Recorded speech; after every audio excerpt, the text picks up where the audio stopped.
జీవం కలిగిన మా గొప్ప దేవ, మీకే స్తుతులు స్తోత్రాలు చెల్లిస్తున్నాను తండ్రి.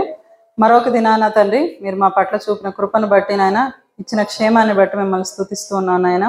అంత మాత్రమే కాకుండా నాయన తండ్రి, మరొక దినాన మీ సన్నిధిలో ఇటు రీతిగా నాయన మేము చేరి మీ మాటలను ఆలోచించుకోవడానికి, అలాగే నాయన మిమ్మల్ని స్తుతించడానికి నాయన తండ్రి మీరు ఇచ్చిన ఇంత గొప్ప తరుణాన్ని బట్టి మిమ్మల్ని స్తుతిస్తున్నాయన. మీ పక్షాన నిలువబడ్డ నన్ను కూడా మీరే జ్ఞాపకం చేసుకుని, నా సొంత మాటలు ఏవి కాక నాయన మీరు వాక్యంలో ఏవైతే మాకు మాట్లాడాలని మీ ఇష్టపడుతున్నారో ఆ మాటలను చెప్పడానికి మీకు ఒక సాధనంగా నిలువబడి ఉంటుండగా మీ ఆత్మ నడిపింపును దయచేయమని కోరుకుంటూ ఈ కొద్ది ప్రార్థనను క్రీస్తు పరిశుద్ధ నామాన అడిగి వేడుకుంటున్నాం తండ్రి, ఆమేన్.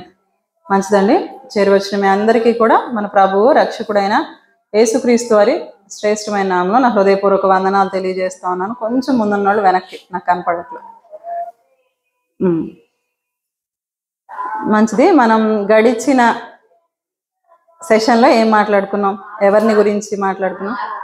మార్త గారి గురించి మాట్లాడుకున్నాం ఏకకంఠంతో. మంచిగా ఏం నేర్చుకున్నాం మార్త గారి జీవితంలో నుంచి?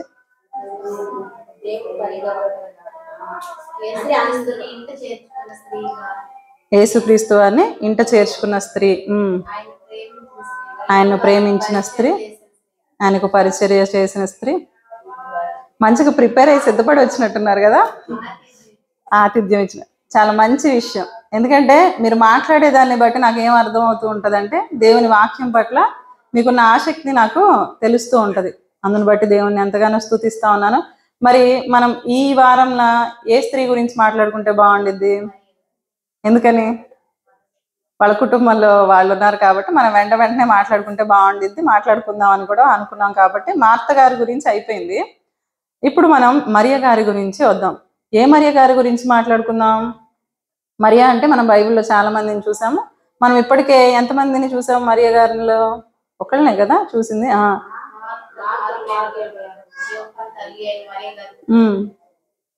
మార్కు అను మారు పేరు గల యోహాన్ గారి తల్లి గారి గురించి మాట్లాడుకున్నాం. ఇంకా ఇప్పుడు మనం ఈ మార్త గారి కుటుంబంలో ఉన్న మరియ గారి గురించి మాట్లాడుకుందాం. రండి, లూకా సువార్త 10వ అధ్యాయము. లూకా సువార్త 10వ అధ్యాయము. ఇప్పటికే మనం మార్త గారి జీవితంలో నుంచి ఎన్నో శ్రేష్టమైన సంగతులు ఆలోచన చేసి ఉంటున్నాం కాబట్టి ఇప్పుడు డైరెక్ట్గా మనం ఎక్కడికి వెళ్ళిపోదాం? మరియ గారి సందర్భానికి వెళ్ళిపోదాము. 40-41 వచనాల్ని మనం చూద్దాం. లేదా క్షమించాలి, 39 నుంచి చూద్దాం. మార్త గారికి మరియా అనే సహోదరి ఉంది. ఆమె యేసు పాదముల యొద్ద కూర్చుండి ఆయన బోధ వినుచుండెను. మార్త విస్తారమైన పనుల చేత తొందరపడి ఆయన యొద్దకు వచ్చి, ప్రభువా, నేను ఒంటరిగా పనిచేయుటకు నా సహోదరు నన్ను విడిచిపెట్టిందయ్యా, దాన్ని బట్టి నీకు చింత లేదా అని మార్త గారంటే, ఇప్పుడు ప్రభు వారు ఏమంటున్నారు? అందుకు ప్రభు, మార్తా మార్తా, నీవు అనేకమైన పనులను గూర్చి విచారము కలిగి తొందరపడుచున్నావు, కానీ అవసరమైనది ఒక్కటే. మరియా ఉత్తమమైన దానిని ఏర్పరచుకొనెను, అది ఆమె యొద్ద నుండి తీసివేయబడదని ఆమెతో చెప్పాను. సర్వసాధారణంగా ఈ సందర్భం మనకు తెలుసు. ఏముందండి, ఆ కుటుంబంలో యేసుక్రీస్తు ప్రభుల వారు ఆ ఇంటిని దర్శించడానికి వచ్చినప్పుడు మరియ గారు ఆయన పాదాల దగ్గర కూర్చొని ఉంది.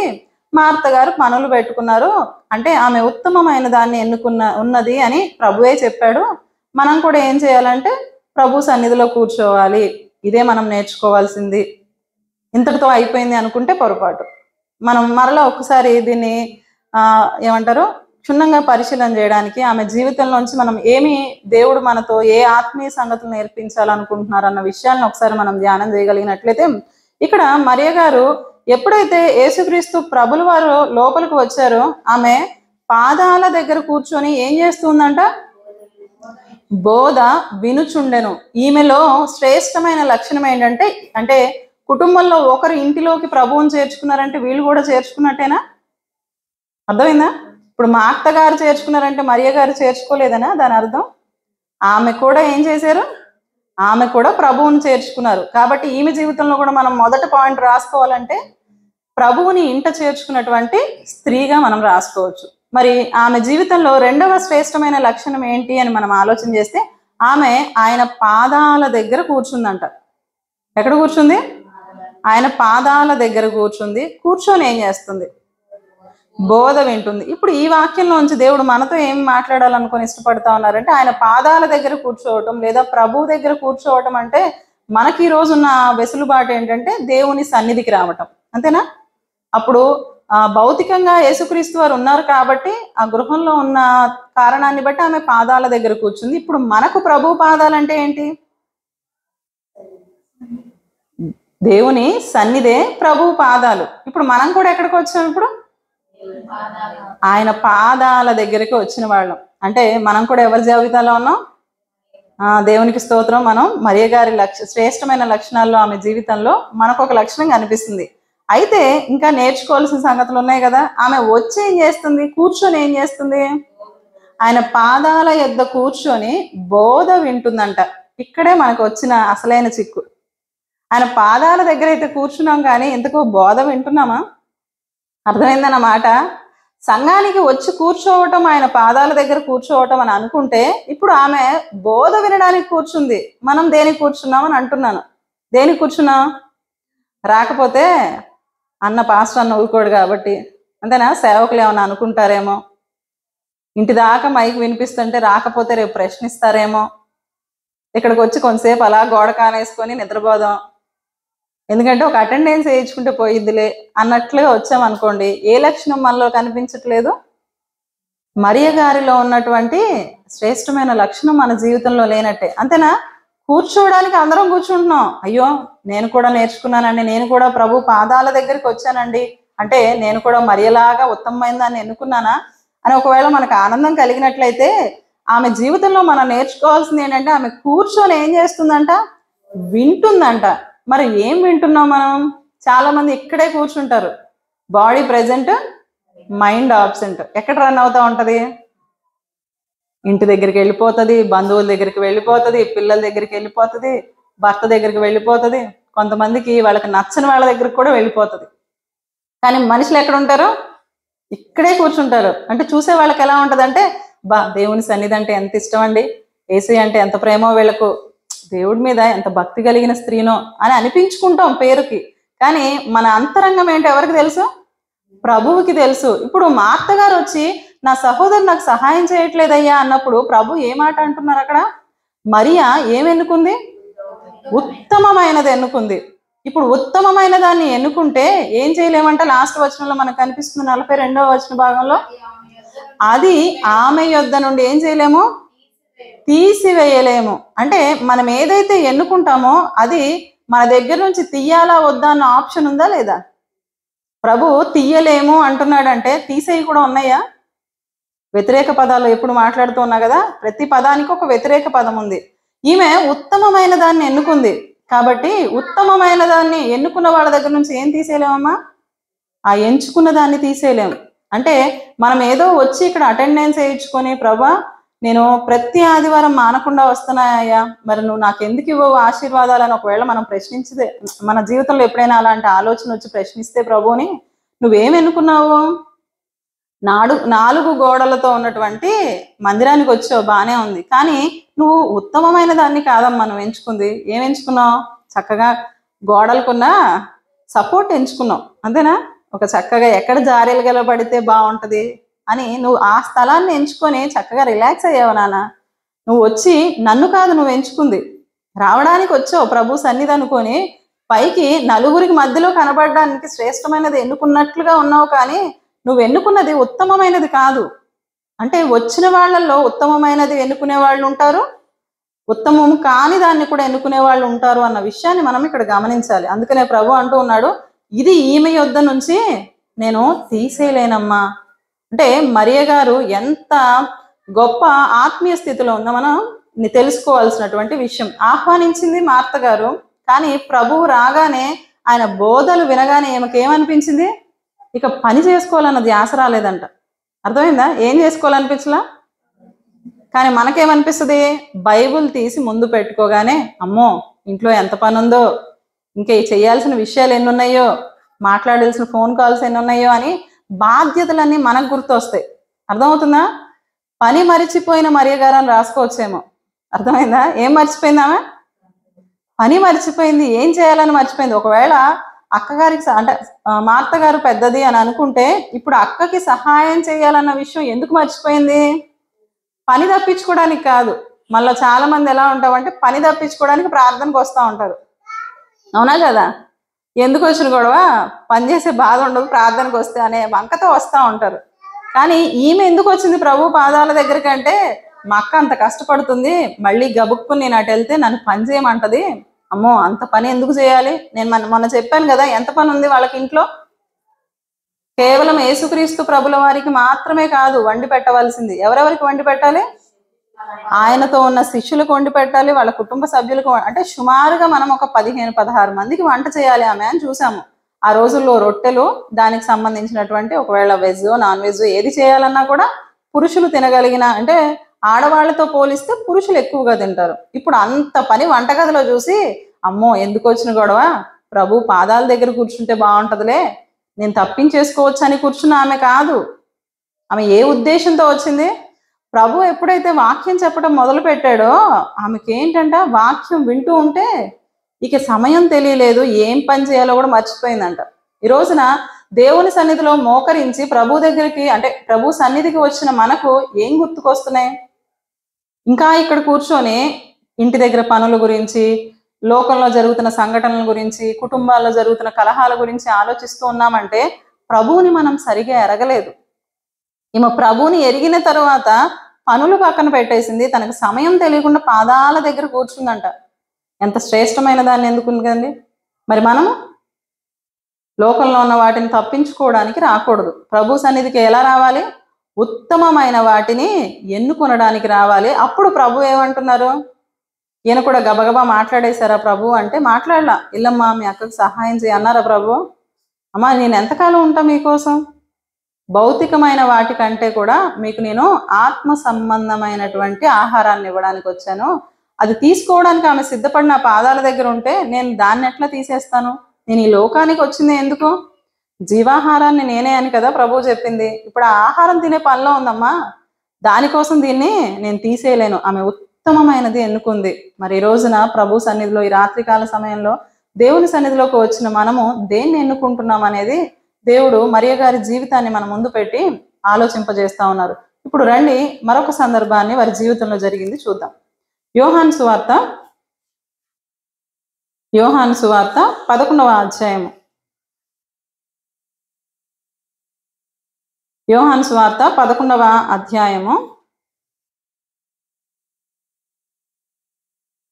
29 నుంచి చూద్దాం, లేదా 28 నుంచి చూద్దాం. యోహాను సువార్త 11వ అధ్యాయము 28 నుంచి. బోధకుడు వచ్చి ఉన్నాడని, నిన్ను పిలుచుచున్నాడని తన సహోదరి అయిన మరియను రహస్యముగా పిలిచెను. ఇక్కడ పోయినసారి మనం మార్త గారి గురించి మాట్లాడుకున్నప్పుడే ఈ సందర్భాలు కవర్ అయ్యాయి కాబట్టి నేను డైరెక్ట్ వచనానికి వెళ్ళిపోతున్నా. సందర్భం మనకు తెలుసు కదా, సహోదరుడైన లాజరు చనిపోయారు. ఆ చనిపోయిన సందర్భంలో ప్రభువుకి వర్తమానం పంపిస్తే ఆయన అక్కడే నిలిచిపోయాడంట. 4 దినాలు అయ్యాక వారి గ్రామానికి వచ్చినప్పుడు జరుగుతున్న సందర్భం. మొదట మార్త గారు యేసుక్రీస్తు వారు వస్తున్నారన్న విషయాన్ని తెలుసుకొని ఆయనను ఎదుర్కొనడానికి వెళ్ళింది, ఆయనతో మాట్లాడింది, అంతా అయిపోయింది. ఇప్పుడు మార్త గారు ఏం చేస్తున్నారు? మరలా మరియ గారి దగ్గరికి వచ్చి ఆయన నిన్ను పిలుస్తున్నాడు, ఆయన వచ్చి ఉన్నాడు అని చెప్పిందంట. ఇప్పుడు మరియ గారు ఏం చేస్తున్నారో చూద్దాం రండి. ఆమె విని త్వరగా లేచి ఆయన యొద్దకు వచ్చెను.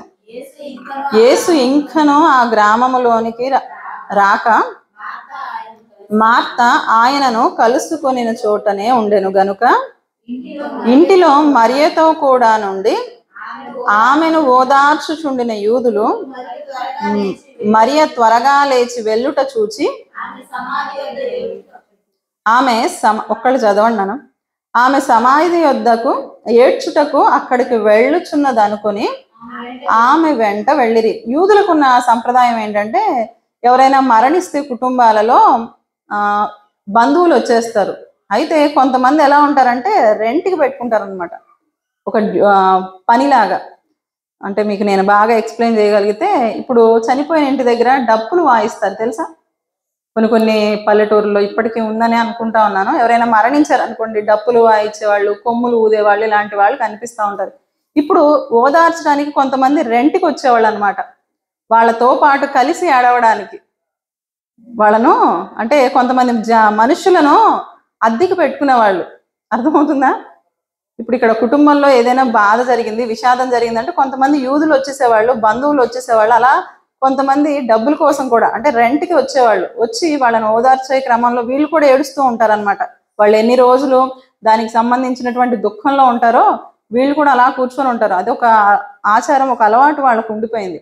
అలా ఇప్పుడు వీళ్ళందరినీ ఓదార్చడానికి బంధువులు వచ్చారు, స్నేహితులు వచ్చారు. అలా ఎవరైతే నియమించబడ్డారో వాళ్ళు కూడా ఉన్నారంటే అందరూ కలిసి ఓదార్చడానికి ప్రయత్నం చేస్తూ ఉన్నారు. ఎన్ని రోజులు అయిపోయింది? ఇప్పటికే 4 రోజులైంది. అందరూ కలిసి ఏడుస్తూ ఉన్నారు. మరియ గారిని, మార్త గారిని ఓదార్చాలని ఎంతో ప్రయత్నం చేస్తూ ఉన్నారు. ఎందుకంటే వాళ్ళకున్న మగదిక్కు ఎవరు? లాజరు గారే కదా. ఇప్పుడు అంటే తండ్రి గురించి తల్లి గురించి మనకు కనపడదు కాబట్టి ఉన్న ఒకే ఒక పురుషుడు, కుటుంబానికి ఒక పురుషుడు ఆధారం వెళ్ళిపోతే ఎంత బాధగా ఉంటుంది ఆడవాళ్ళకు, అవునా కదా? ఇప్పుడు అలాంటి ఒక సహోదరుణ్ణి ఎంతగానో ప్రేమించి ఉండుంటారు కదా, అలాంటి సహోదరుని కోల్పోయిన పరిస్థితులు, ఎంతో దుఃఖాక్రాంతులుగా ఉన్న పరిస్థితిలో ఇప్పుడు యేసుక్రీస్తు వారు వస్తున్నారు అనగానే ఓదార్చడానికి చుట్టూ చాలా మంది ఉన్నారంట. ఎన్ని రోజులు అయిపోయిందని చెప్పాను? 4 రోజులు అయిపోయింది. అంటే 4 రోజుల నుంచి మనుషులు అందరూ కూర్చున్నారంట, అందరూ ఓదార్చడానికి ప్రయత్నం చేస్తున్నారు. అయిందా? నా ప్రశ్న అర్థమైందా? 4 రోజుల నుంచి మనుషులందరూ వాళ్ళని నెమ్మదిపరచడానికి, ఆదరణ కలిగించడానికి, ఓదార్చడానికి ప్రయత్నం చేస్తున్నారు. ఎంతో కొంత తగ్గాలిగా బాధ, కానీ వీళ్ళకి తగ్గల. ఎవరొస్తే తగ్గుతుందో చూడండి. ఏం చేసిందంటే ఎప్పుడైతే యేసుక్రీస్తు వారు వస్తున్నారని వినగానే ఆమె విని త్వరగా లేచిందంట. త్వరగా లేచి ఆయన యొద్దకు వచ్చెను. కింద మాటల్లో మనం చూసినట్లయితే, అంతటా మరియా యేసు ఉన్న చోటికి వచ్చి ఆయనను చూచి ఆయన పాదముల మీద పడి, ప్రభువా నీవు ఇక్కడ ఉండిన ఎడలా. ఇక్కడ రెండోసారి మరలా ఒక సందర్భంగా మనకు కనిపిస్తుంది. ఇందాక లూకాసు వార్తలో చూసాం కదా, ఎక్కడ కూర్చుంది ఆవిడ? పాదాల దగ్గర కూర్చుంది. ఇప్పుడు ప్రభువు రాగానే ఎక్కడ పడిపోతుంది? పాదాల మీద పడింది. ఎందుకు ఈ మాట నేను మిమ్మల్ని నోట్ చేసి మరి అంటే అంత స్ట్రెస్ చేసి చెప్తున్నాను, ఒక్కసారి మనం అండర్లైన్ చేసుకొని ఆలోచన చేద్దాం. మొదటిసారి ఎక్కడ కూర్చుంది అంటే యేసు పాదాల దగ్గర కూర్చుంది. ఇప్పుడు రెండవసారి ఆయన వచ్చినప్పుడు ఏం చేస్తుంది? మరలా ఆయన పాదాల మీద పడిందంట. ఏమని మాట్లాడుతోంది? ప్రభువా నీవు ఇక్కడ ఉండిన ఎడల నా సహోదరుడు చావకుండునెను. మనకి ఎక్కడైతే ఈ సందర్భం కనిపిస్తుందో, ఈ సందర్భాలు అన్నింటిలో మరియ గారు మాట్లాడిన ఒకే ఒక సందర్భం ఇది. మనం ఇందాక లూకాసు వార్తలో ఆమె మాట్లాడినట్టు ఏమైనా కనిపించిందా? అక్కడ మార్త గారు మాట్లాడారు, కానీ మరియ గారు మొత్తం ఆమె 3 సందర్భాల్లో మనకు కనిపిస్తారు. మరియ గారు ఇందాక మనం లూకాసు వార్తలో చూసాం, అలాగే ఇప్పుడు యోహాను సువార్తలో చూస్తున్నాం కదా, ఒకే ఒక్క మాట మాట్లాడింది. ఏం మాట అది? ప్రభువా నీవిక్కడ ఉండిన ఎడల నా సహోదరుడు చావకుండునెను. ఆమె ఏడ్చుటయు ఆమెతో కూడా వచ్చిన యూదులు ఏడ్చుటయు యేసు చూచి కలవరపడి ఆత్మలో మూలుగుచు అతన్ని ఎక్కడ ఉంచిరని అడుగగా వారు ప్రభువా వచ్చి చూడనని ఆయనతో చెప్పిరి. యేసు కన్నీళ్లు విడిచెను. నాకు ఈ సందర్భం చాలా బాగా అనిపిస్తూ ఉంటుంది. ఎందుకని అంటే యేసుక్రీస్తు వారు కన్నీళ్లు విడిచారంట. ఎందుకు విడిచుండుంటారు? మీరు వినుంటారు కదా ఎప్పుడైనా. ఎందుకు యేసయ్య అక్కడ ఏడ్చారు చెప్పండి? Very good. చాలా మంది ఏం చెప్తారంటే మానవ దేహంలో ఉన్నారు కాబట్టి, ఆయన కూడా బలహీనుడే కదా, అందుకని ఏడ్చారేమో అని. అంటే ఇక్కడ ఒక చిన్న సందర్భాన్ని చెప్తాను ఇంకా బాగా అర్థం కావాలి అంటే. ఇప్పుడు మీ తల్లిదండ్రులు ఎవరైనా ఉన్నారనుకోండి, గబుక్కున మీ అమ్మగారో మీ నాన్నగారో ఉన్నారు, సరే తండ్రులు పెద్దగా ఏడవరు అనుకోండి, అమ్మ ఏడుస్తుంది అనుకోండి, పిల్లలు ఏం చేస్తారు? భలే అయిందిలే ఏడు మమ్మీ అంటారా? ఏమనిపిస్తుంది? అర్థమైందా నా ప్రశ్న? అమ్మ ఏడుస్తుంది మన ముందు, మనకి ఎలా అనిపిస్తుంది? వాళ్ళ కళ్ళల్లో మనం కన్నీళ్లు చూడగానే మనకేం వస్తుందో తెలుసా? టక్కున మనకు ఆ బాధ తెలియదు, కానీ అమ్మ బాధపడి కళ్ళల్లో నీళ్లు కనిపిస్తున్నాయి అనగానే మన కళ్ళల్లో నీళ్ళు వస్తాయి. ఎందుకని? అమ్మ అంటే మనకు చాలా ఇష్టం. అలాగే ఇక్కడ యేసుక్రీస్తు వారికి తెలుసు లాజరుని లేపుతాడని తెలీదా ఆయనకు? లాజరు బ్రతుకుతాడని తెలీదా? తెలుసుగా, మరి ఎందుకు ఏడవాలి? తాను ప్రేమించిన, తనను ప్రేమిస్తున్న కుటుంబంలో ఒక బాధ జరిగి వాళ్ళు పడుతున్న వేదన చూసినప్పుడు, శరీరంలో ఉన్నారు కదా ప్రభు, వాళ్ళ బాధను చూసి ఆయనకు కూడా ఏమనిపించిందమ్మా? ఒక్కసారిగా దుఃఖం వచ్చింది అని చెప్పొచ్చేమో. దీనికి ఇంకొక వ్యాఖ్యానం కూడా ఉంది, కానీ ఇప్పుడు అది మనకి అవసరం లేదు. అయితే అంటే ఆయన ప్రేమించే వాళ్ళ విషయంలో ప్రభు ఏం చేస్తాడమ్మా? మనం బాధపడితే ఆయన ఏం చేస్తాడు? సంతోషంగా ఉండే దేవుడు కాదు మన దేవుడు. అర్థమవుతుందా? మనం ఈ రోజున ఇక్కడ కూర్చొని కన్నీళ్లు పెడతా, ప్రభువా నా కష్టం ఇదయ్యా, నా బాధ ఇదయ్యా, నా దుఃఖం ఇదయ్యా నువ్వు మొరపెడుతూ ఉంటే దేవుడు కూర్చొని నెమ్మదిగా ఏం ఉండరు. మన బాధ చూసిన ప్రభువు మన బాధను అనుభవించగలడు. అర్థమైందా? మన ప్రధాన యాజకుడు మనతో సహానుభవం కలిగిన వాడంట. మనం ఈ శరీరంలో ఎలాంటి బాధలను అనుభవిస్తూ ఉన్నామో ఆయనకు తెలుసా తెలీదా? ఫలానా కష్టం వచ్చింది, ఫలానా ఇబ్బంది వచ్చింది, ఏం తెలుస్తుందిలే దేవుడికి అనుకుంటున్నావేమో, కానీ ఆయన మన ఈ దేహంలో ఉండే కష్టాలన్నీ అనుభవించడానికి, ఇక్కడ ఉన్న పాపాలను జయించడానికి ఈ లోకానికి వచ్చారు. త్వరలో క్రిస్మస్ చేసుకుంటున్నాం కదా, ఎందుకు వచ్చారు ఈ లోకానికి? మానవ దేహంలో ఉంటున్న ఎమోషన్స్ అన్నీ ఎవరికి తెలుసు? దేవునికి తెలుసు. యేసుక్రీస్తు ప్రభుల వారికి తెలుసు. ఆయనకి అన్ని ఎమోషన్స్ గురించి తెలుసు. నీ బాధ తెలుసు, నా బాధ తెలుసు. అక్కడ ఆ సందర్భంలో మరియ గారి, మార్త గారి బాధను కూడా ప్రభువు చూసి ఉన్నాడు. ఎందుకంటే ఆ కుటుంబాన్ని ప్రేమించాడంట. తన స్నేహితులుగా చెప్పబడినటువంటి, తన హృదయానికి చాలా సమీపంగా ఉన్నటువంటి మనుషులు బాధపడుతూ ఉంటే ప్రభు ఏం చేస్తున్నాడమ్మా? ఆయన కూడా కన్నీళ్లు విడుస్తూ ఉన్నాడంట. అంటే ఇక్కడ మనకు చెప్పకనే చెప్తున్న సందర్భం ఏంటంటే, మన బాధను చూసిన ప్రభువు నెమ్మది కలిగే ఉండడు, మనకు సమాధానాన్ని ఇవ్వడానికి ఆయన సిద్ధంగా ఉన్నాడు. ఇక్కడ మరియ గారు ఎక్కడి నుంచి ఆదరణ పొందుకోవాలని చూసింది? మొదట ప్రభువుని చేర్చుకున్న స్త్రీగా కనిపిస్తా ఉంది. అలా రెండోసారి మనం చూస్తే ఆయన పాదాలను ఎంచుకుంది. ఎక్కడ ఉండడానికి ఇష్టపడింది? ప్రభువుతో పాటు పక్కన కూర్చుందాం అనుకోలే, చేయి వేసుకుని. చాలా మంది పిల్లలు వస్తే పెద్దవాళ్ళ ముందే పక్కనే కూర్చుంటారు లైన్లో, అవునా కదా? ఎవరైనా వస్తే మన ఇంటికి బంధువులు వచ్చారనుకోండి, కాళ్ళ దగ్గర కూర్చుంటారు ఎవరైనా. కానీ ఈమెం చేసింది? కాళ్ళ దగ్గర కూర్చుంది. అంటే అవి ఎంత శ్రేష్టమైన స్థానమో ఆమె గుర్తించింది. ఆ కూర్చున్నది ఎందుకు కూర్చుందంటే, ఈ లోకంలో ఏదో పొందుకోవాలని కాదు, ఆయన చెప్పే బోధ వినాలని కూర్చుందంట. ఆయన మాటల కొరకు ఆశతోటి, ఆసక్తితోటి కూర్చుంది. కాబట్టి ఈమె ఉత్తమమైన దాన్ని ఎన్నుకుంది. దీన్ని నేను ఆమె యొద్ద నుంచి తీసివేయలేను అన్నారు ప్రభు. ఇప్పుడు మరొకసారి ప్రభు పాదాల దగ్గరికి వచ్చింది. ఏ కారణం చేత? తన కుటుంబంలో నష్టపోయిన కారణం చేత ప్రభు దగ్గరికి వచ్చింది. చుట్టూ మనుషులు ఉన్నారు ఓదార్చడానికి, కానీ మనుషుల వల్ల కానిది ఎవరి వల్ల అవుతుంది? ప్రభువు కనిపించగానే ఇప్పుడు పాదాల మీద పడి నాకున్న సమస్య ఏంటనేది చెప్పుకుంటుంది ఆవిడ. కనుక మనం కూడా మనకున్న సమస్యను ఎవరికి చెప్పుకోవాలి? మనుషులు అందరూ కూర్చుంటారు మన పక్కన, మనుషులు అందరూ మన చుట్టూనే ఉంటారు, కానీ మన హృదయంలో ఉన్న భారం ఎవరు? మనకు ఓదార్పుని ఇవ్వగలిగింది ఎవరు? మన హృదయంలో ఉన్న భారాన్ని దించేది ఎవరు అంటే మనుషులు కాదు. వీళ్ళకి అయిందా? 4 రోజుల నుంచి బాధపడుతున్నారంట. ఒక్కళ్ళు కూడా వాళ్ళ హృదయంలో నెమ్మదిని ఇవ్వలేకపోయారు. కానీ ప్రభు ఎప్పుడైతే వాళ్ళ దగ్గరికి వచ్చారో ఆదరణ పొందుకున్నారు. ప్రభు దగ్గరికి వెళ్ళి వాళ్ళ సమస్యను చెప్పుకున్న వెంటనే వారి హృదయాన్ని ఎరిగిన దేవుడు, వారి కుటుంబాన్ని ప్రేమించిన దేవుడు ఏమిచ్చాడమ్మా? వారి ప్రార్థనకు, వారి ఎదురు చూపుకు సమాధానాన్ని ఇచ్చారా లేదా? లాజరు బయటకు రమ్మంటే ప్రేత వస్త్రములతో చుట్టబడినటువంటి లాజరు బయటకు వచ్చారంట. ఇప్పుడు అది కాదు మన సందర్భం అనుకోండి. అంటే దేవుడు తను ప్రేమించే వారి పట్ల ఏమి ఇవ్వడానికి ఇష్టపడుతున్నాడమ్మా? ప్రార్థనకు సమాధానాన్ని ఇవ్వడానికి ఇష్టపడతా ఉన్నాడు. కనుక ఈ రోజు నా ప్రార్థన చేసే నా జీవితంలో కూడా దేవుడు చూసి చూడనట్టు వెళ్ళిపోయే దేవుడు కాదు. గుర్తుపెట్టుకోండి. మనం కార్చే కన్నీళ్లు, మన హృదయంలో మనం పొందుతున్న వేదన దేవుడు ఎరిగి ఉన్నాడు. దాన్ని బట్టి ఆయన ఏదో నెమ్మది కలిగి నేను పట్టించుకోకుండా ఉండే స్థితి అయితే కాదు, కానీ నన్ను చూస్తున్న దేవుడు మనకు సమాధానాన్ని ఇవ్వాలని కోరుతా ఉన్నాడు. మరొక సందర్భానికి వచ్చేద్దాం రండి. యోహాను సువార్త 12వ అధ్యాయం.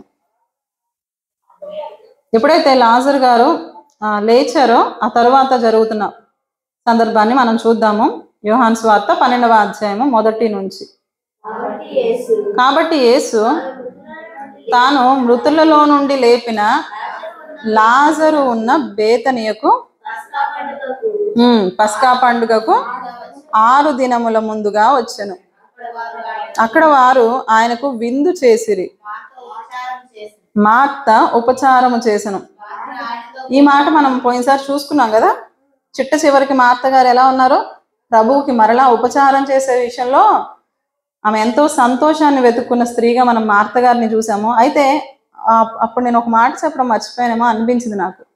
ప్రారంభంలో ఉపచారం చేయాలని పనులు పెట్టుకుంది, ఇక్కడ కూడా ఉపచారమే చేస్తూ ఉంది. అయితే రెండింటిలో ఒక తేడా గమనించాలి మనం. ఏంటో ఆ తేడా చెప్తారా?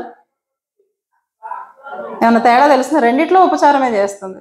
ఏంటి తేడా? పెట్టుకుంది. ఒక విషయం ఏంటి తేడా అంటే ఆ పనుల వల్ల విసిగిపోయి సణుక్కుంటా ఉంది కదా. ప్రారంభంలో ప్రభువుకి పరిచర్య చేయాలన్నటువంటి ఆ బిజీలో విసుగుంది. మరి ఈ రోజున కూడా పరిచర్య చేయడానికే వచ్చింది, కానీ ఇక్కడ విసుగు కనిపించట్లా. ఇప్పుడు ఒక్కసారి విసుగు వచ్చిన వాళ్ళు మళ్ళీ చేయడానికి ఇష్టపడతారా? ఈమె ఇప్పుడు ప్రభువుని ఏంటో ఎరిగింది. మొదటిలో ప్రభువుని ఇంటిగా చేర్చుకుంది, కానీ ఇంకా ప్రభువుని గురించి పూర్తిగా తెలుసుకోలే. ఎప్పుడైతే ప్రభువు అర్థమయ్యాడో ఇప్పుడు పరిచర్యలో ఆమె ఏమి అనుభవిస్తుంది అంటే సంతోషాన్ని అనుభవిస్తుంది. ఇప్పుడు సనుగులు లేవు, సంశయాలు లేవు, విసుగులు లేవు, కోపాలు లేవు. కనిపిస్తుందా? అప్పుడు కూడా పాపం ఆతిథ్యం ఇవ్వాలని ఎంతో ఆశ కలిగి ఉంది, కానీ ఆమె చేస్తున్న పనిలో ఆమెకు విసుగు కనిపించింది, చిరాకు వచ్చింది. కానీ ఇప్పుడు ఏముంది? తను పరిచారం చేయడానికి ఇష్టంగా ఉంది. ఎప్పుడైతే ప్రభువుని మొదట ప్రభు దగ్గరకు వచ్చినప్పుడు మనం కూడా పూర్తిగా ఎరిగిన వారం కాదు కదా. ఎప్పుడైతే ప్రభువుతో సహవాసం పెరుగుతూ ఆయన ఏంటో మనం తెలుసుకుంటూ ఉన్నప్పుడు ఆయన యొక్క గొప్పతనము, ఆయన యొక్క ఏమంటారు, ఆయన సన్నిధిలో మనం పొందుకునేటువంటి ఆనందాన్ని మనం ఎప్పుడైతే రుచి ఎరుగుతామో అప్పుడు ప్రభు సన్నిధిలో ఆనందించడం నేర్చుకుంటాం. ఎప్పుడు ప్రభువులో ఆనందిస్తామంటే ఆయన ఏంటో తెలిసినప్పుడు మనం ఆనందించగలుగుతాం. మొదట ఆహ్వానించినప్పుడు ప్రభువుని మాత్రం ఇంట్లోకి చేర్చుకుంది. తన హృదయంలోకి ఎప్పుడైతే ప్రభు వచ్చాడు, ఇప్పుడు ఏం చేస్తున్నామా? తను చేస్తున్న పనిలో ఆనందం ఉంది. ఇప్పుడు కూడా ఉపచారమే చేస్తుంది, కానీ మరియ మీద కంప్లైంట్లు ఉన్నాయా? మరియ గారి మీద సరే తర్వాత సందర్భం మనకు తెలుసు కదా. మరియ గారి మీద కంప్లైంట్ ఇవ్వట్లా, ప్రభా ఇప్పుడు కూడా హెల్ప్కి ఇవ్వయ్యా అనట్లా. ఇప్పుడు తను చేసే పనిలో ఆనందాన్ని వెతుక్కుంది, సంతోషాన్ని వెతుక్కుంది. అందుకనే ప్రభువుని ఎరిగిన తర్వాత మనకు సనుగుళ్ళు ఉండవు, అనుమానాలు ఉండవు. కనుక ఈ రోజున ఈ రాత్రికాల సమయంలో దేవుడు వీళ్ళ కుటుంబాన్ని ఎందుకు పెట్టాడంటే మన జీవితంలో ఎన్నో లోటుపాట్లతో బండి ముందుకు వెళ్తా ఉంది. చాలాసార్లు విసుగు వస్తూ ఉంటుంది భక్తిలో, చాలాసార్లు నిరుత్సాహం వస్తూ ఉంటుంది. ఏముందిలే భక్తి జీవితం అన్నట్లుగా అనిపిస్తూ ఉంటుంది. ఒకవేళ అలా అనిపిస్తూ ఉంటే మనం ఇంకా ఏం తెలుసుకోలేదంటే ప్రభువునైతే పిలిచాం కానీ ఆయన మన హృదయంలోకి చేర్చుకోవాలి. ఎప్పుడైతే ప్రభువుని వారు ఏమంటారు ముఖాముఖిగా చూసి ఆయన చెప్తున్న ఆత్మీయ సంగతులను వింటూ ఆయనను పూర్తిగా ఎప్పుడైతే ఎరిగారో అప్పుడు వారిలో ఆనందం మొదలైంది. అందుకనే మా జీవితంలో ఏ కష్టం ఉన్నా ఆయనకే చెప్పుకోవాలి అని చుట్టూ మనుషులను విడిచిపెట్టి ఎవరి కోసం పరిగెత్తుకుంటూ వెళ్ళారు? ప్రభువు కోసం పరిగెత్తారు. ఇప్పుడు ఇక్కడ ఉపచారం చేస్తూ ఉందంటే ఇప్పుడు మరియ గారు ఏం చేస్తున్నారు చూద్దాం రండి. అప్పుడు మరియ మిక్కిలి విలువగల అచ్చ జటామాంసి అత్తరు ఒక సేరున్నర ఎత్తు తీసుకొని యేసు పాదాలకు పూసి తన తల వెంట్రుకలతో ఆయన పాదములు తుడిచెను. ఇల్లు అత్తరు వాసనతో నిండెను. ఇక్కడ ఆమె ఏం చేస్తుంది అనేది రాయబడి ఉంది. ఏం చేసింది? ఒక అచ్చ జటామాంసి అత్తరు అంటే మనకు అర్థం కావాల్సిన భాషలో చెప్పాలంటే ఒక స్ప్రే, అంతేనా? అంటే స్ప్రే అనగానే ఇప్పుడు మనకు ప్లాస్టిక్ డబ్బాల్లో వస్తూ ఉంది, కానీ ఒకప్పుడు ఎలా ఉండేదంటే గాజు సీసాల్లో ఉండేది. అది ఎప్పుడైతే ఆమె దాన్ని అంతా తీసుకొని వచ్చి ఏం చేసిందంటమ్మా? ఆ అత్తర్ని తీసుకొని వచ్చి పాదాలకు, ఇప్పుడు మరొకసారి పాదాలని కనిపిస్తుంది మనకు. ఈమెకు యేసు పాదాలకు ఎంత అవినాభావ సంబంధం ఉందో బాగా గమనించండి. మొదటిసారి కూర్చుంది ఆయన దగ్గర బోధ వినడానికి, రెండవసారి ఆమె హృదయంలో ఉన్న భారాన్ని, ఆమె జీవితంలో ఉన్న కష్టాన్ని చెప్పుకోవడానికి పాదాల దగ్గరికి వచ్చింది. ఇప్పుడు మూడోసారి దేనికి వచ్చింది? ఆయన్ను ఆరాధించడానికి వచ్చింది. మీకు అర్థమైందో లేదు? అంటే అత్తరు పోయటం అంటే ఆత్మీయ సంగతిలో అర్థం ఏంటి అంటే ఆరాధన. ఆమెకి ఏమొచ్చింది ఇప్పుడు ఆయన పట్ల? ఆరాధన. ప్రభువు గురించి మనం ఎప్పుడైతే తెలుసుకుంటామో మన జీవితంలో కూడా ఆరాధన వస్తుంది. ఇప్పుడు అక్కడ రాయబడ్డటువంటి అత్తరు పేరేంటంట? అచ్చ జటామాంసి అత్తరు. దాన్ని ఏం చేసింది?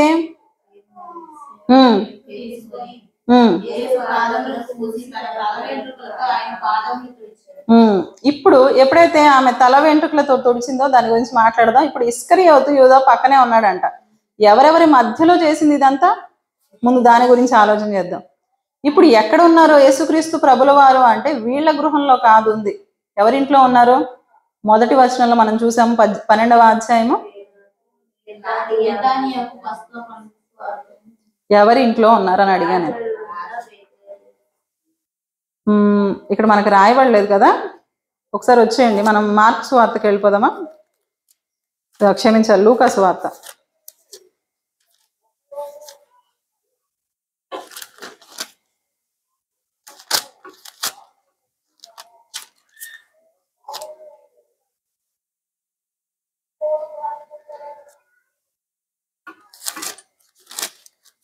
మార్కు 14కు రండి, లేకపోతే మార్కు 14వ అధ్యాయము.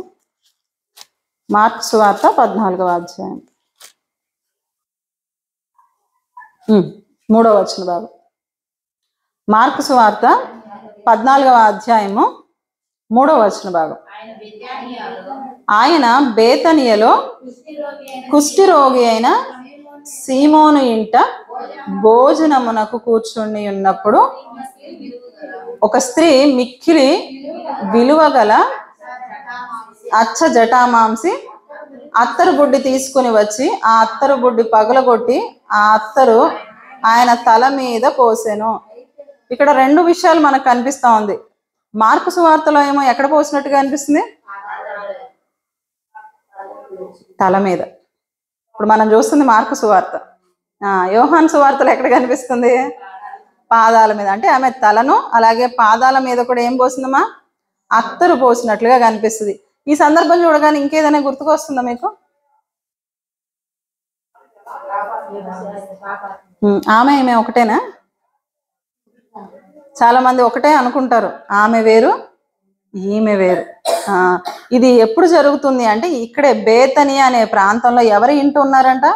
మనకి యోహాను సువార్తలో దాని గురించిన వివరణ లేకపోయినప్పటికీ మనకి మార్కు సువార్త 14 కనిపిస్తుంది. కుష్ఠరోగైన సీమోను ఇంట భోజనానికి కూర్చున్నారంట. ఎవరెవరు ఉన్నారు అనేది మనకి యోహాను సువార్తలో కనిపిస్తుంది. ఇప్పుడు వచ్చేయండి. ఇంటి అడ్రస్ తెలిసిందా? ఆధార్ కార్డు దొరికిందా వాళ్ళది? ఎక్కడ? బేతనియలో సీమోని ఇంట. ఇప్పుడు ఎవరెవరు ఉన్నారు? కాదు, ఎవరెవరు ఉన్నారు అంటున్నా నేను. అంటే ఆయన శిష్యులు ఉన్నారు, లాజరు గారు ఉన్నారు, కుటుంబ సభ్యులు ఉన్నారు. వాస్తవానికి యూదా సమాజంలో ఆడవాళ్ళు అంత త్వరపడి పురుషుల ఎదుటికి రాకూడదు. ఈ విషయాన్ని మనం గమనించాలి. వాళ్ళందరూ పురుషులందరూ భోజనం చేస్తూ ఉంటే ఒక స్త్రీ తెగించి రావటం అని చెప్పొచ్చేమో. ఆమె రావడాన్ని ధైర్యం చేసి రావటం. పురుషుల మధ్యలోకి అంత ధైర్యంగా ఎవరు రాకూడదు. ఇప్పుడు ఆమె ఏం చేస్తుందంటే భోజనం చేసే సందర్భంలో అందరూ వరుసగా కూర్చుంటే, అప్పట్లో ఎలా కూర్చునేవాళ్ళు, ఇప్పుడు మీరు కూర్చున్నారు చూసారా, సేమ్ అంతే కూర్చొని కాళ్ళు వెనక్కి పెట్టుకొని, మోకాళ్ళు వేసినప్పుడు ఎలా కూర్చుంటాం?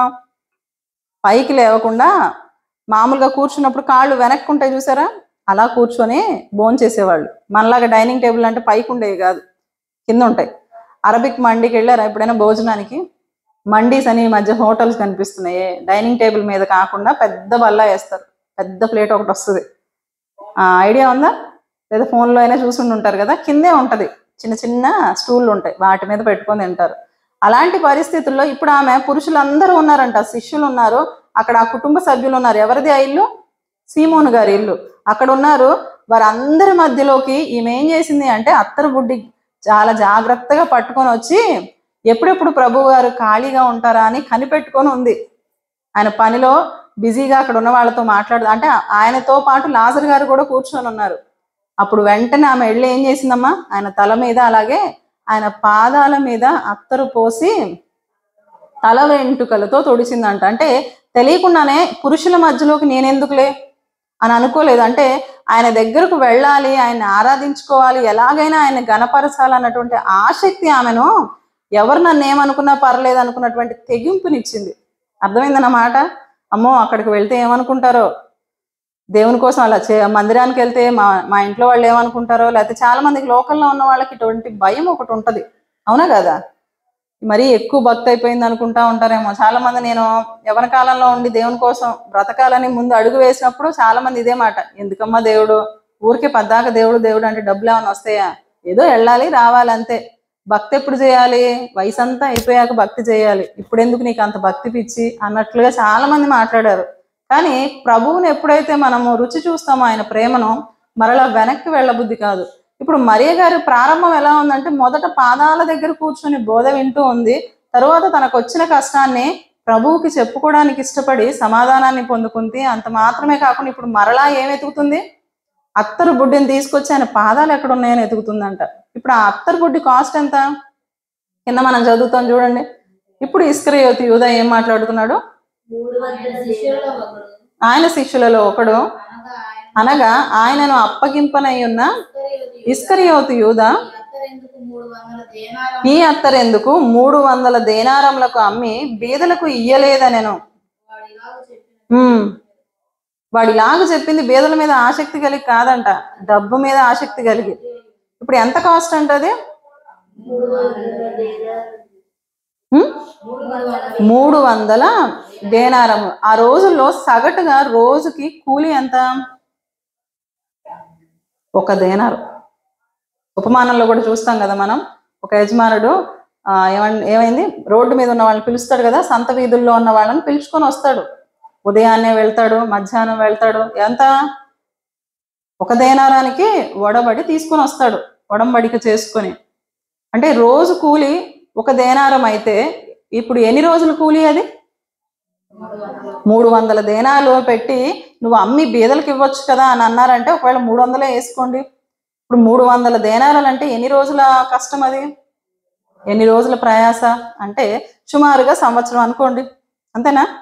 ఈ రోజున్న డబ్బులతోటి లెక్క పెడితే 7.5 లక్షలు అంట. ఇప్పుడు మనం ఉన్న కరెన్సీ తోటి కౌంట్ చేస్తే ఎంత, 7.5. వింటంటే ఎలా ఉంది మనకి, అమ్మ బాబోయ్ అనిపించట్లేదా మీకు. ఇప్పుడు ఆమె అంత కాస్ట్ పెట్టి తీసుకొచ్చిందంట, ఎవరికి, వాళ్ళ అన్నకో లేకపోతే వాళ్ళ తమ్ముడికో వాళ్ళ అక్కకో లేకపోతే ఆమెకో కాదు తెచ్చుకుంది, అంతే కదా. మనం విలువైనవన్నీ మనం తెచ్చుకుంటాం, పనికిరాని చిల్లర నోట్లన్నీ కానుక డబ్బాలు పడతా ఉంటాయి. చాలా మంది ఏం చేస్తారంటే మంచి మంచి నోట్లు ఇంట్లో పెట్టుకుంటారు మనం కొనుక్కోవడానికి, కానుకలు వేసే డబ్బాలో చినిగిపోయిన నోట్లు, నలిగిపోయిన నోట్లు, దేనికి పనికిరాని నోట్లు వేస్తూ ఉంటారు. నేను వ్యక్తిగతంగా ఎరుగుదును, చాలా మంది అలాగే ఉంటారు, ప్రభువుకి ఇచ్చే విషయంలో చాలా సంకుచితంగా ఉంటారు. కానీ ఈమె ఏం చేసిందమ్మా, 1 సంవత్సరం పాటు, అంటే బ్రతికేయచ్చా, సంవత్సరం బ్రతకొచ్చు, అంత డబ్బుని ఏం చేసింది ఆమె, నా ప్రభువు కంటే ఇది వెలైంది కాదు. ఎంత చెప్పాను, ఈ రోజున్న కరెన్సీలో మనకి సుమారుగా 7.5 లక్షలు, లక్ష కాదు 7.5 లక్షలు. ఆ రోజుల్లో అంత వెలగలిగినటువంటి అత్తరుని తీసుకొచ్చి ప్రభు పాదాలకు పోసిందంట, తలకు పోసిందంట, దాన్ని పగలగొట్టేసింది. ఎందుకు, ఆఖరి అత్తరు వరకు కూడా ఎవరికి ఇవ్వాలి, నా ప్రభువుకే ఇవ్వాలి. ఎందుకంటే సీసాల్లో ఏమవుతుంది, ఎంత కొట్టినా కూడా అడుగును మిగిలిపోతుంది.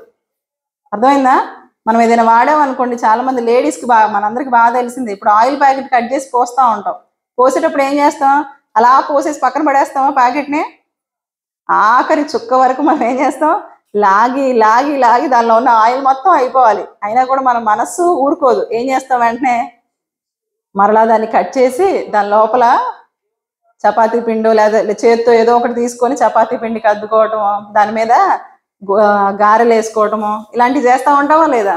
ఏంటి మన ఉద్దేశం, దానిలో కొంచెం కూడా ఒక్క చుక్క కూడా వేస్ట్ చేయకూడదు అనేది మన ఉద్దేశం. సేమ్ అంతే, ఈమె అత్తరు బుడ్డిని ఎందుకు పగలగొట్టిందంటే ఆఖరి చుక్క వరకు కూడా ఎవరికి ఇవ్వాలి, అది నా ప్రభువుకే ఇవ్వాలి, ఆయన నేను అభిషేకించుకోవాలి, నేను ఆయన్ను ఆరాధించుకోవాలనేది ఆమె ఉద్దేశం.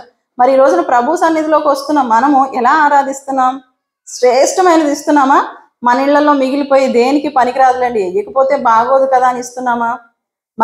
మనం చేసే క్రియల్లోనే ప్రభు అంటే మనకి ఎంత ఇష్టమో అర్థమైపోతుంది. ఇప్పుడు ఇస్కరియోతు యూదా కూడా ఉన్నాడంట, అతని దృష్టి అంతా ఎక్కడుంది, ఇప్పుడు టకటకా చూశాడు, ఆ వాసన చూడగానే ఆయనకు అర్థమైపోయింది, అమ్మో ఇంత కాస్ట్లీ పర్ఫ్యూమా, అమ్మో ఇది ఎంత ఖర్చు ఉంటుందో అని వెంటనే లెక్క కట్టేశాడంట. దీన్ని వెంటనే నువ్వేం చేసి ఉంటే బాగుండేదమ్మా, చక్కగా అమ్మి బీదలకు ఇచ్చుంటే బాగుండేదిగా అమ్మా. అంటే బీదలకు ఇవ్వటం అంటే ఎక్కడికి వస్తుంది, ఆ డబ్బులన్నీ కలెక్ట్ అయ్యి ఆయన సంచిలోకే, ఆయన దగ్గర ఉన్న సంచిలోకి వస్తాయి కాబట్టి వాటిని నొక్కేయాలనేది ఆయన ప్లాన్. అంటే క్రీస్తుతో పక్కనే ఉండి కూడా ప్రభు యొక్క విలువను గుర్తించని యూదా కనిపిస్తున్నాడు, ఇస్కరియోతు యూదా. కానీ క్రీస్తు పాదాల దగ్గరికి వచ్చి తనకు సంవత్సరానికి సరిపడేటువంటి ధనం నాకుంటే బాగుండేమో అని అనుకోకుండా అంత వెలను తీసుకొచ్చి ఎక్కడ పెట్టింది? ప్రభు పాదాల దగ్గర. అంటే ఈ లోకంలో విలువగా ఎంచబడింది దానికంటే విలువైనది ఎవరు? ప్రభా నీ పాదాలేనయ్యా, నీ సన్నిధే నాకు విలువైంది. ఈ లోకంలో బహుశా మనుషులకు డబ్బులు విలువైనగా కనిపించవచ్చు, బంగారము విలువైందిగా అనిపించవచ్చు, కానీ నాకేంటో తెలుసా విలువైంది? ప్రభా నీ పాదాలంటే నాకు ఎంతో ఇష్టమయ్యా, నీ సన్నిధి అంటే నాకు ఎంతో ఇష్టమయ్యా. ఆమె అక్కడ కన్నీళ్లు కారుస్తూ లేదా ఆమె జుట్టుతోటి ఆయన పాదాలు తుడటం వెనక ఇంకొక ఉద్దేశం ఏంటి అంటే ప్రభువారే చెప్తా ఉంటారు. కిందకు వచ్చేయండి, 7వ వచనం. కాబట్టి యేసు నన్ను పాతిపెట్టు దినమునకు ఆమెను దీని ఉంచుకొననీయుడి, బీదలు ఎల్లప్పుడూ మీతో కూడా నుందురు గాని నేను ఎల్లప్పుడూ మీతో ఉండనని చెప్పాను. ఇక్కడ బాగా గమనించండి, యేసుక్రీస్తు ప్రభుల వారి మనస్సు. ఆయన 5 రొట్టెలు 2 చేపలు పెట్టినప్పుడు మిగిలిపోయిన ఆహారాన్ని ఏం చేశారు? ఏమా పోనీలేని వదిలిపెట్టేసి వచ్చేసారా? ఏం చేశారు? శిష్యులకు చెప్పి మరలా గంపలకు ఎత్తించి 12 గంపలు అయినాయి కదా. ఇప్పుడు ప్రభు ఏమంటారని యోధా ఎక్స్పెక్ట్ చేశాడు. ఆ రోజున రొట్టెలు మిగిలిపోతే ఎత్తండి గంపలకని ఒక్క రూపాయి కంటే ఒక ఆహార పదార్థం కూడా ఒక్క ముక్క కూడా వేస్ట్ అవ్వడానికి ప్రభు ఇష్టపడలేదు కదా. ఇప్పుడు ప్రభు దగ్గర నేను మార్కులు కొట్టేయాలని చెప్పి వెంటనే ఏమంటున్నాడు? ఏమా ఈ డబ్బులు ఏవైతే ఉన్నాయో ఆ డబ్బులతోటి బేదల్ని ఆదరించవచ్చు కదా, బేదలకు సహాయం చేయొచ్చు కదా అని చాలా ఆదర్శవంతంగా మాట్లాడుతూ ఉన్నాడు. కానీ ప్రభు హృదయ రహస్యాలు ఎరిగిన దేవుడు. ఇప్పుడు ఇక్కడ ఆయన మాట్లాడుతున్న మాట ఏంటంటే, ఈమెను ఏం చేద్దామా, ఈమె నా కోసం ఏం చేసింది?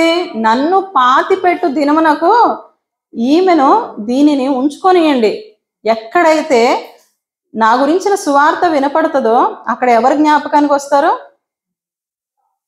మరియ గారి జ్ఞాపకానికి. వాస్తవానికి ఇప్పుడు ఇది మన క్రిస్మస్ సీజన్ కానీ మనం ఈస్టర్కి ముందుకు వెళ్తే లెంట్ డేస్లో మాట్లాడుకుంటే ఇది కరెక్ట్గా సరిపోతుంది ఈ సందర్భం. ఎందుకని ఆయన మరణానికి అప్పగించబడే ముందు ఇంకెన్ని రోజులు ఉంది? అక్కడ చదివాం కదా, 6 రోజులు. ఇంకా పస్కాకి ఎన్ని రోజులు ఉందమ్మా? అంటే సుమారుగా వారం అనుకోండి. ఇంకా ఎప్పుడు ప్రభు అప్పగించడానికి సిద్ధంగా ఉన్నాడు ఆయన?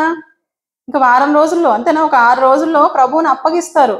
ఈ విషయము తనతో ఉన్నప్పుడు తన శిష్యులకు చెప్పారా లేదా ప్రభు? నేను ముగించేస్తా, టైం అయిపోతా ఉంది. ప్రభు ఎన్నోసార్లు చెప్పారు కదా, తన శిష్యులను ఏకాంతంగా పిలిచి ఆయన ఎన్నోసార్లు ఆయన ప్రధాన యాజకుల చేతికి అప్పగించబడబోతానని శిష్యులకు చెప్పాడు. కానీ వాళ్ళు ఏమనుకుంటున్నారు? దాని గురించి వాళ్ళు విన్నారు, కానీ వినడానికైతే విన్నారు, కానీ దాన్ని మనస్సులో పెట్టుకోలేదు. కానీ ఈ మాటలు విన్న మరియ గారు ఏం చేశారు తెలుసా? నా ప్రభు ఇంకొన్ని రోజుల్లో ఏమి చేస్తారు? సిలువకు అప్పగించబడతాడు, మా అందరి పాపాల కోసం ఆయన సిలువ ఎక్కబోతా ఉన్నారు. కాబట్టి నేనేం చేయాలి? ఆయన ఉన్నప్పుడే నా సమయాన్ని నేను సద్వినియోగం చేసుకోవాలనుకొని ఆయన పాదాలను తీసుకువెళ్ళి అత్తరును ఆయన అభిషేకించిన లేదా ఆయన సన్నిధిలో ఆరాధన కలిగి ఉన్నట్లుగా మనకు కనిపిస్తుంది. అందుకనే ప్రభు అంటున్నాడు, నన్ను పాతిపెట్టు దినమునకు ఆమెను దీన్ని ఉంచుకొనియండి. నన్ను అభిషేకం చేసిందేమా, నా బాడీని ముందు ముట్టుకోవడానికి, నన్ను ఏమంటారు ఆరాధించడానికి నేనే పర్మిషన్ ఇస్తున్నానని ప్రభువే చెప్తున్నారు కదా. అర్థమవుతుందా? నన్ను ముందుగానే సిద్ధపరిచింది ఈమె. అంటే ఎంతగా మనం ప్రభువుని చేర్చుకొని ప్రభువుని అర్థం చేసుకుంటామో అంత ఘనతను ప్రభు మనకిస్తాడు. అర్థమైందా? ఈమె ఎక్కువగా ప్రేమించింది కాబట్టి ఇప్పుడు ఈమెకు వచ్చిన ఘనత ఏంటి? ఎక్కడ ప్రభువుని గురించినటువంటి సువార్త వినిపిస్తుందో, ఆయన మరణాన్ని గురించి వినిపిస్తుందో, మొదట ఎవరి గురించి చెప్పుకోవాలి? ఈ సందర్భం గురించి మాట్లాడుకోవాలా లేదా? పస్కాకి ముందేం జరిగింది అనేది మాట్లాడిన తరువాతే ఆ ప్రభువుని సిలువకు అప్పగించిన దృశ్యాల గురించి మనం మాట్లాడుకోవాలి. అంటే ఆమె ఎంతగా ప్రేమించిందో దేవుడు అంతగా హెచ్చించాడు. ఆమె శ్రేష్టమైన దాన్ని ప్రభు పాదాల దగ్గర పెట్టింది. ఈ రోజున మన జీవితంలో ఏది మనకు శ్రేష్టమైంది? ప్రభు సన్నిధి మనకు శ్రేష్టమైనదా? ఈ లోకంలో ఉన్న పనులు శ్రేష్టమైనవా అంటే మనకు పనులే శ్రేష్టం. నా ఉద్యోగము, నా వ్యాపారం అని అవి చేసుకోవద్దు అనట్లేదు, కానీ మనకి ఎక్కడ ఖాళీ దొరికినా కూడా మనం దేనికోసం వెతుక్కుంటూ వెళ్ళాలి? ప్రభు సన్నిధిలో ఎప్పుడు నేను సమయాన్ని గడుపుతాను, దేవుని వాక్యాన్ని నేను ఎప్పుడు వింటానని ఆసక్తి కలిగి రావాలి. అప్పుడే మనకు మరియ గారిలో ఉన్న శ్రేష్టమైన లక్షణాలు మనలో ఉన్నట్టు. ఎందుకు దేవుడు మరలా మరలా మనకు వీళ్ళ గురించి మనకు తెలియజేస్తూ ఉన్నారంటే వాళ్ళ నేర్చుకోవాల్సిన ఆత్మీయ సంగతులు చాలా ఉన్నాయి. ఏదో ఆమె పాదాల దగ్గర కూర్చుంది అనుకుంటే అయిపోదు. ఇప్పుడు ఏం చేసిందామా? మొదటగా ఏం చేసిందామా? పాదాల దగ్గర కూర్చొని ఆయన మాటలను వినింది. రెండవసారి పాదాల దగ్గరకు వచ్చినప్పుడు ఆమె హృదయంలో ఉన్న భారాన్ని ప్రభువుకు చెప్పుకొని సమాధానాన్ని పొందుకుంది. ఇప్పుడు పాదాల దగ్గరికి ఎందుకు వచ్చింది? నా ప్రభువు సిలువకు అప్పగించబడతా ఉన్నాడు అంటే ఆయన మాటలు ఏముంచింది? విశ్వాసం ఉంచింది. శిష్యులు విన్నారు, కానీ విశ్వాసం లేకుండా వాళ్ళు ఏదో నామకార్థంగా ఉన్నారు. ఇస్కరియోతు యూదా అయితే చక్కగా డబ్బులు ఎలా దండుకోవాలని డబ్బుల మీద ఉంది ఆయనకు ఆశ. ఈ రోజున ప్రభు వాక్యాలు వింటున్న మనకు దేని మీద ఉంది ఆసక్తి? ఏమా దేవుడు చెప్పిన మాటల మీద ఉందా? ఉంటే ప్రభు సన్నిధి నిర్లక్ష్యం చేయం. ప్రభు సన్నిధికి వచ్చి అలక్ష్యంగా నిద్రపోవటాలు, అలసిపోవటాలు, విసిగిపోవటాలు ఉండవు మన జీవితంలో. కనుక మరియవలే శ్రేష్టమైన దాన్ని ఎన్నుకోవాలి. మరియవలే మనకున్న కష్టాలను ప్రభువుకు చెప్పుకునే వారంగా ఉండాలి. ప్రభు చెప్పిన రీతిగా ఆయన వచ్చే వరకు నమ్మకంగా ఆయన కొరకు మనం బ్రతికినప్పుడే ప్రభు ఏం చేస్తాడమ్మా? మనల్ని కూడా ఘనపరిచి రేపు నిత్య రాజ్యంలో మనకు స్థానాన్ని ఇవ్వడానికి ఆయన ఇష్టపడతా ఉన్నారు. కనుక ఆయన సన్నిధిలో ఉన్నటువంటి గడిపేటువంటి శ్రేష్టమైన సమయం వచ్చినప్పుడు మనం ఏం చేయకూడదు? పనులు ఉన్నాయని సాకులు చెప్తూ విసుగులతోటి మన లోకంలో ఉన్న పనుల్లో ఉంటానే ఉంటాయి. మనం చనిపోయేంత వరకు ఉంటానే ఉంటాయి. కనుక ప్రారంభంలో మార్త గారు ఎలా అయితే పనుల చేత విసిగిపోయి అలసిపోయారో అలాంటి జీవితాలు కలిగిన వారంగా ఉండకుండా ప్రభు ఏమంటారు పాద సన్నిధికి వచ్చి ఉన్న సమయాన్ని ఏం చేయాలంటే ఆయన మాటలు వినడానికే అటు ఇటు దిక్కులు చూసుకుంటూనే లోక సంబంధమైన ఆలోచనలు కలిగి ఉంటే మనము ఆత్మీయతలో ఎదిగే పరిస్థితే ఉండదు. కాబట్టి ఈ రాత్రికాల సమయంలో మరలా ఆమె జీవితాన్ని మన కళ్ళ ముందు పెట్టి ఎన్నో దేవుడు ఆత్మీయమైన సంగతులు నేర్పించారు. కనుక దేవుడు ఇచ్చిన ఈ వాక్య భాగాన్ని బట్టి మనము ఆయన నిజంగా ఎంతగానో స్తుతించాలి. నేను చాలాసార్లు అనుకుంటా ఉంటా, వాక్యాన్ని చెప్తూనే ఉంటాను. నాకు చెప్పినప్పుడల్లా దేవుడు తెలియకుండానే మీతో పాటు నేను కూడా నేర్చుకుంటూ ఉంటా. ఈ వాక్యాన్ని ధ్యానం చేస్తా ఉన్నప్పుడు నాకు చాలా చాలా ఆత్మీయంగా అనిపించింది. ప్రభా నిజమే కదా, ఆమె నిజంగా సంవత్సరం పాటు అంటే తెలుసు మనకు కొన్ని విషయాలు తెలిసినప్పటికీ మరలా తెలుసుకునేటప్పుడు నూతనంగా అనిపిస్తాయి. ఏది విలువగా ఎంచింది? ఈ మధ్యకాలంలో నేను కూడా ప్రార్థన చేసుకోవడానికి టైం లేదు అనుకున్నట్టు కొంచెం చిన్న ప్రార్థనతో ముగిస్తా ఉన్నప్పుడు బాధేస్తా ఉంది. ఆమె ఎంత సమయాన్ని వెచ్చించింది అయ్యా. పనులన్నీ పక్కన పెట్టుకొని కదా వచ్చింది. మేమైతే పనులను ముందు చూసుకొని తర్వాత వస్తూ ఉన్నాము. మార్చుకోవాలి టైం టేబుల్ అనిపించింది నాకు. కనుక దేవుడు మాట్లాడుతూ ఉన్నప్పుడు, దేవుడు సమీపంగా ఉన్నప్పుడు సమయాన్ని సద్వినియోగపరుచుకోవాలి. ఆమె ప్రభు ఇంకా మరికొన్ని దినాల్లో మా మధ్యలో ఉండడు అన్న విషయాన్ని గమనించింది. శిష్యులు గమనించకపోయినా ఆమె గమనించుకొని సమయాన్ని సద్వినియోగపరుచుకొని ఆయన పాదాల చెంతకు వచ్చి తన జుట్టు అంటే తెలుసు కదా, ఆడవాళ్లకు అదే ఆధిక్యత. ఆడవాళ్ళు ఎంతో విలువగా ఎంచే జుట్టుతోటి ఏం చేసింది? నాకు ఏది విలువైంది కాదయ్యా, నీ పాదాల సన్నిధిలో డబ్బులు విలువైంది కాదు, నాకున్న సౌందర్యము అందము ఏది విలువైంది కాదు, నువ్వు మాత్రం నాకు ఉంటే చాలయ్యా. లోకంలో మనం కూడా పాట పాడతాం కదా, నీ ఉంటే నాకు చాలు యేసయ్యా అని. పాటలకు కాదు, మన జీవితంలో దాన్ని కనుక అమలు పరిచినట్లయితే దేవుడు మన గురించి కూడా చెప్పడానికి ఇష్టపడతా ఉంటారు. కనుక అట్టి శ్రేష్టమైన ఆత్మీయ జీవితంలో మనం ముందుకు వెళ్ళాలని కోరుకుంటూ నా ఈ మాటల్ని ముగిస్తా ఉన్నాను. చిన్న మాట ప్రార్థన. పరిశుద్ధుడు అయినా గొప్ప దేవుడు అయినా మా కన్న తండ్రి, మీకే స్తుతులు స్తోత్రాలు చెల్లిస్తూ ఉన్నాం తండ్రి. నిజమే తండ్రి, మా జీవితాలను మీరు ప్రేమించిన ఆయన ప్రతి వారము కూడా నాయన ఎన్నో శ్రేష్టమైన సంగతులనైనా తండ్రి లేఖనాల్లోంచి మీరు మాతో మాట్లాడుతూ ఉండగానైనా వింటున్న మేము నాయన కేవలం విని బాగుంది అనుకుని వెళ్ళిపోయే వారంగా కాకుండా నాయన తండ్రి మా జీవితాలు మేము ఎలా బ్రతుకుతున్నామని మరలా పరిశీలన చేసుకుంటున్నాయినా సరి చేసుకుని మీ సన్నిధిలో మరింతగా ఎదగడానికి సహాయాన్ని దయచేయమని కోరుకుంటూ, సంఘాన్ని మీరు ప్రేమించారు నాయన. మరి సంఘంలో ఉన్నటువంటి కష్టాలు ఇబ్బందులు సమస్తాన్ని ఎరిగిన దేవుడు తండ్రి మీరే జ్ఞాపకం చేసుకుని సమాధానాన్ని దయచేయమని కోరుతున్నాను తండ్రి. అలాగే నాయన అన్నగారిని మీరు జ్ఞాపకం చేసుకోండి నాయన తండ్రి. అన్న కూడా నాయన ఎంతో భారంగా ఈ పరిచర్యను ముందు కొనసాగిస్తూ వెళ్తూ ఉండగానైనా తండ్రి మరింతగా నాయన సంఘాన్ని అభివృద్ధి చేయమని కోరుతున్నాను తండ్రి. ఉన్నవారు ఆత్మీయంగా స్థిరపడడానికి సహాయాన్ని దయచేయమని కోరుతూ ఈ కొద్ది ప్రార్థనను క్రీస్తు పరిశుద్ధ నామమున ప్రార్థించి అడిగి వేడుకుంటున్నాం తండ్రి. ఆమేన్.